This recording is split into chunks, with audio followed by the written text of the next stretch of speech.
енергетичної стійкості.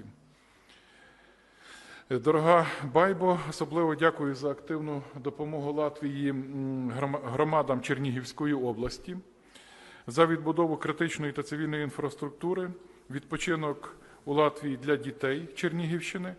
Ми обговорили втілення цьогорічних проєктів, загальна сума яких складає 5,7 мільйона євро, а також перспективи і пріоритети на наступний рік. Вчора, Байба, ти особисто відвідала Чернігівщину, і ви відкрили там 2 об'єкти, вже відбудованих за латвійські кошти. Педіатричний корпус Чернігівської центральної районної лікарні та Центр захисту прав людини в Чернігівській області. Надзвичайно цінуємо ці зусилля. Байба поділилася своїми враженнями від спілкування з мешканцями Чернігівщини, від спілкування з воїнами нашими. І це дуже важливо, що наші іноземні гості, делегації високого рівня відвідують регіони. Це дає інше відчуття реальності, це дає змогу відчути ті виклики, ті реалії, в яких українці живуть щодня. Ми дуже раді, що Латвія здобула місце непостійного члена Радбезу ООН. Для нас, безумовно, я вважаю, що це майже так, як і Україна здобула. І це відкриває для нас додаткові можливості, і ми обговорили можливі спільні дії, ініціативи на площадках ООН. Президент України вже про це озвучив.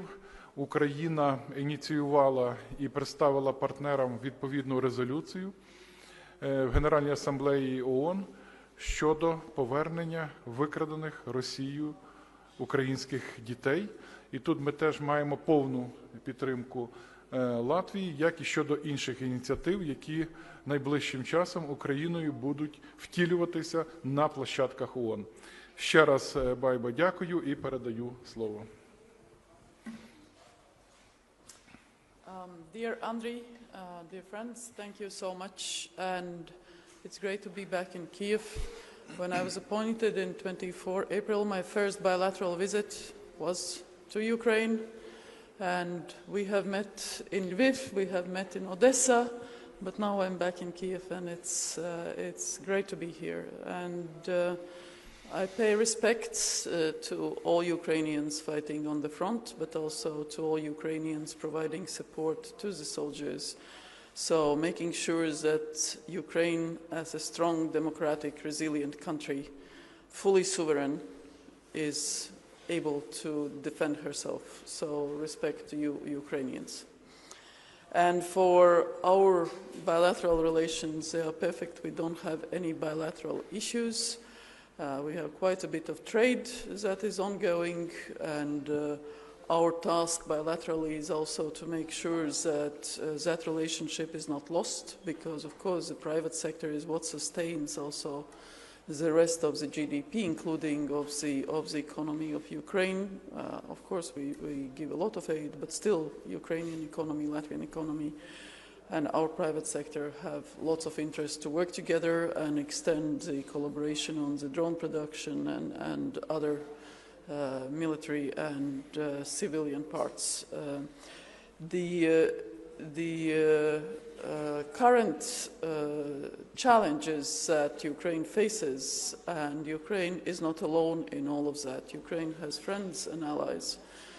And making sure that also through the peace, so-called peace talks, Russia doesn't get what it wants to get on the battlefield.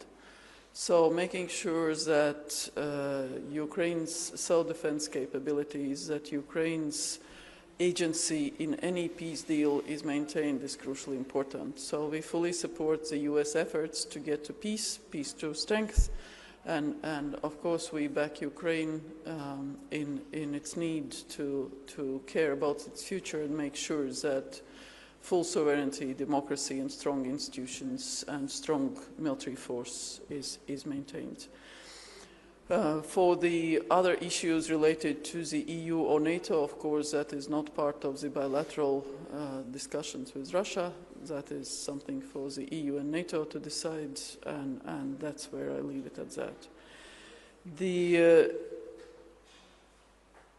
the resolution and other efforts on the abducted children by Russia.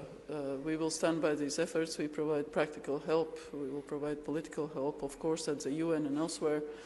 And I commend the work of your ombudsman, but also other colleagues, also international partners who do all the practical, very difficult work of locating children and returning them to their parents. So that work will continue at all levels. The same about the prisoners of war, about those that are tortured and disappeared. And that's why also on accountability and international efforts on justice, our work will maintain strong. We're working with Ukraine, but also international partners to make sure that the special tribunals, that the registry and so on and so forth is implemented and comes into force. Our aid to Ukraine, we regard that it's something that is self-understandable. We don't have to explain why we are doing that. Ukraine is defending herself in accordance with the UN Charter. And every nation in the world should feel that they have a part in defending, in allowing Ukraine to defend herself, but also ensuring that Ukraine has sufficient self-defense capabilities. So more than half of our 1 billion assistance is military assistance in various ways. A lot of enabling assistance, a lot of energy, infrastructure support, variety of things I can't even mention. And then, of course, the so-called Pearl initiative within NATO, where there is a special fund that the Secretary General has created from which the US weapons then are purchased. So we have given our share to that, and we will continue. You mentioned Drone Coalition, next year 50 million from us to make sure that there is sufficient capability, but also that the newest scientific and innovative research that is done is implemented on the battlefield and allows Ukraine to defend herself. We also allocated additional 5 million euros 2 days ago to make sure that there are other capabilities and also additional resources for Ukrainian soldiers' rehabilitation in Latvia. The 42 Patria armored carriers that have been given by Latvia to your armed force, I met some of the brave Ukrainian soldiers who are on them, and they say it's the best that they have had, so I'm very happy to hear that.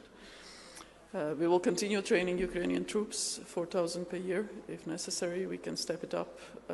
And we have also, for the first time, taken NATO's military hospital, so-called Renovator project, as one of ours under our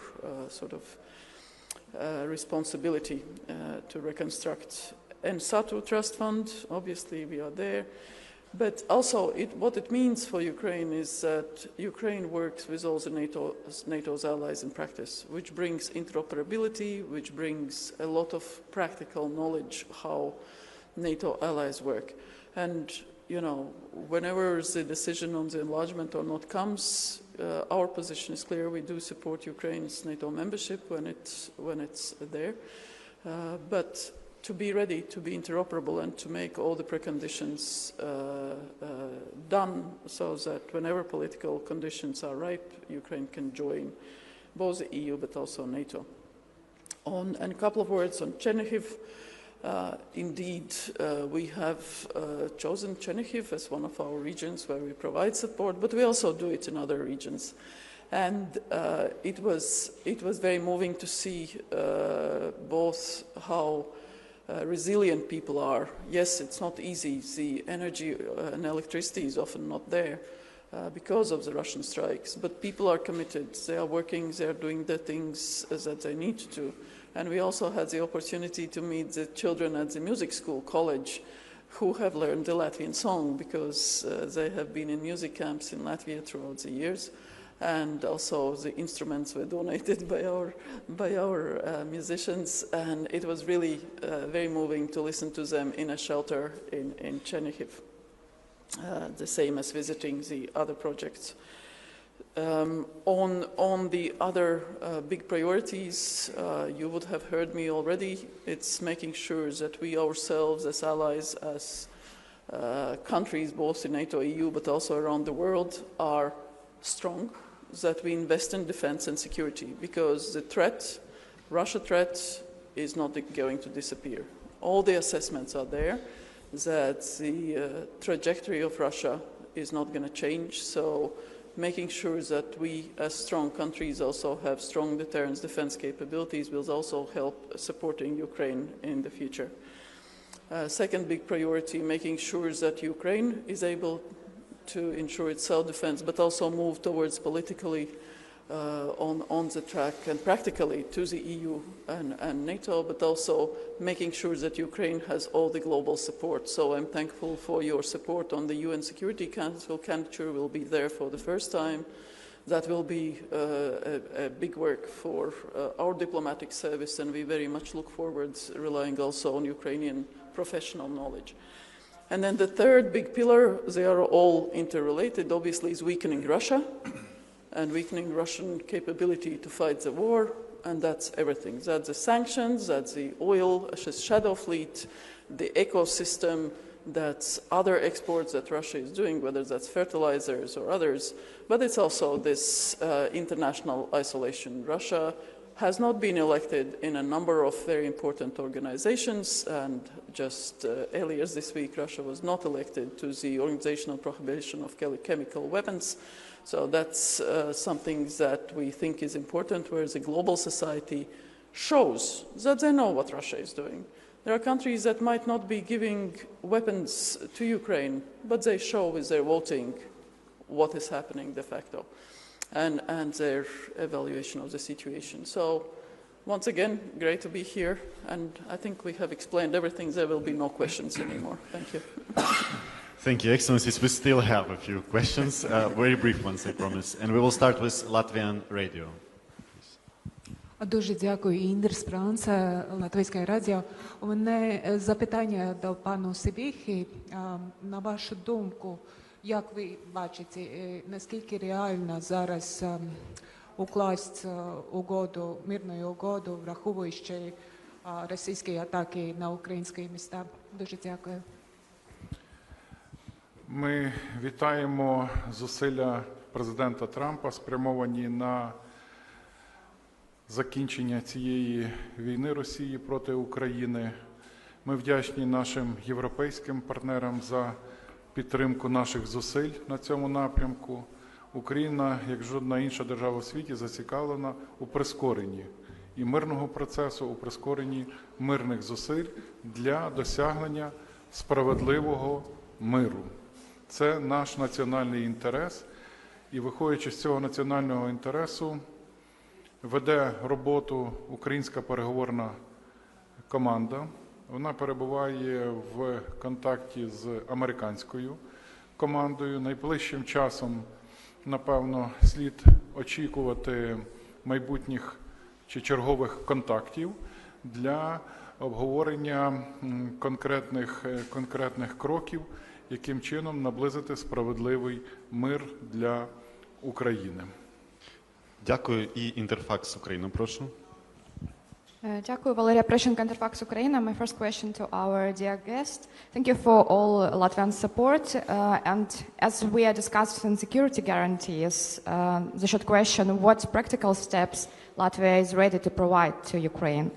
І наступне запитання до Андрія Івановича. Ви згадали щойно контакти між Україною та США, що відбуваються.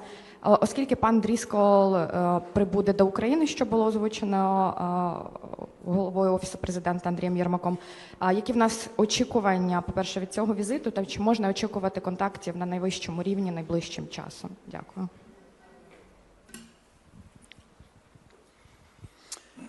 On the security guarantees, we welcome the U.S. commitment to be very much involved and to ensure that there is such a guarantee. But it also depends, it very much depends on the practical military advice. So In the previous iteration of work, our chiefs of defenses of the coalition of willing had come together, and there is a proposal on the table. So depending on what type of arrangement there is at the end of these talks, it will also then depend on the adjustment of the security guarantee and what type of solution. But we are ready to play our role, and we have said that that's why we are in the coalition of the willing. But it depends again on the practical military advice. It's not for politicians to decide what should be where and how and so on and so forth. На ваше запитання підтверджую, що найближчим часом слід очікувати зустрічі переговорних команд. Які наші очікування? Очікування конкретні результати. Конкретні результати для того, щоб відбувався прогрес. Для нас надзвичайно важливо, і Україна неодноразово це демонструвала, досягнення перемир'я. Досягнення перемир'я, тому, безумовно, зараз всі зусилля і переговорної команди, всі дипломатичні зусилля спрямовані, власне, на забезпечення цього мирного процесу. Так, українська сторона зацікавлена у контактах на найвищому рівні, у зустрічі президент Зеленський, президент Трамп, тому що є питання, найбільш чутливі питання, які можуть бути обговорені лише на рівні лідерів. Дякую. І останнє коротеньке. The last one, short one to Latvian television, please. Odita Krenberga, Latvian television. How to get more European commitment to help Ukraine, and what would you like to expect? До мене? Ну, для нас важливо сейф-програма, для того, щоб Україна займала важливу роль у цій програмі, яка розроблена в рамках ЄС, і у листопаді, власне, буде затверджено ті проекти, подані від конкретних столиць. Для нас важливо, щоб було позитивне рішення щодо репараційного кредиту, тобто фактичне використання заморожених активів. Для нас важливе подальше розширення і масштабування програми PEARL. Ну і, звичайно, всі інші речі, це наші фундаментальні речі, це наш поступ на шляху до повного членства в Європейському Союзі. Це і наша взаємодія двостороння з нашими партнерами, в тому числі в оборонній сфері, яка на сьогодні дійсно має оцю вин-вин підґрунтя, коли Україна своїм досвідом також вносить і у нашу спільну європейську безпеку. And for me, I think the important part is that, again, Ukraine is fighting under UN Charter, Article 51, right to self-defense, which means that those countries that provide weapons, that provide enabling capabilities, don't become party to the war, because it's a self-defense. And even when Ukraine strikes Russia, it's self-defense, the military objects. So it's important that it's not just European countries providing aid to Ukraine. The whole world, in our view, should provide and support Ukraine. It can be military support, it can be financial support, it can be humanitarian support, medical support, energy support, financial support, political support. It's all, I mean, we are on the same earth. So everybody has to do its share. And I think for Europeans especially, also for neutral countries, they are well off, they can do more. They can do more. It's for the collective securities that we are doing that. And indeed, the immediate steps is extending the term for the frozen assets. It's making sure that the sanctions are strengthened, that new tariffs on Russia, Belarus are imposed, and that also the military equipment and energy infrastructure support equipment is provided in the soonest time. So those would be the immediate steps. But as I said, there is a wide enabling need in that all. We are all part of humankind. We have all signed up for the same principles in the UN, where the change of borders by force is not acceptable. Можливо, я ще доповню. Важливо нарощування тиску на агресора, на Росію, аби щодня зростала особисто для Путіна, для його режиму ціна ведення подальшої агресії проти України. І, безумовно, дуже важливо швидко просунутись на шляху прийняття 20-го санкційного пакету. У нас є конкретні ідеї. Зокрема, по-перше, запобігти вилученню олігархів. Ми бачимо спроби певних країн, певних столиць для вилучення російських олігархів в вже існуючих санкційних списках, а натомість, навпаки, розширити список олігархів найближчого оточення Путіна. Всі вони повинні платити за цю агресію. Далі дуже важливо те, що Байба сказала, використовувати інструментарій тарифів. Навіть зараз відбувається імпорт певних товарів з Росії та Білорусі до Європейського Союзу. Є позиції, щодо яких, ми це розуміємо, важко досягати консенсусу, але є такий інструмент, як введення тарифів на окремі категорії товарів. Ми сьогодні обмінялись думками щодо цього. Нам здається, що тут є значний потенціал, аби далі позбавляти російську військову машину отримання доходів, а це означає, що фінансування подальшої своєї агресії. Дякую. There is only one person between the peace in Ukraine and President Trump, and that is Butcher in Kremlin. If he stops the war, there is peace. Thank you, Excellencies, and thank you, media. At this we conclude. Thank you.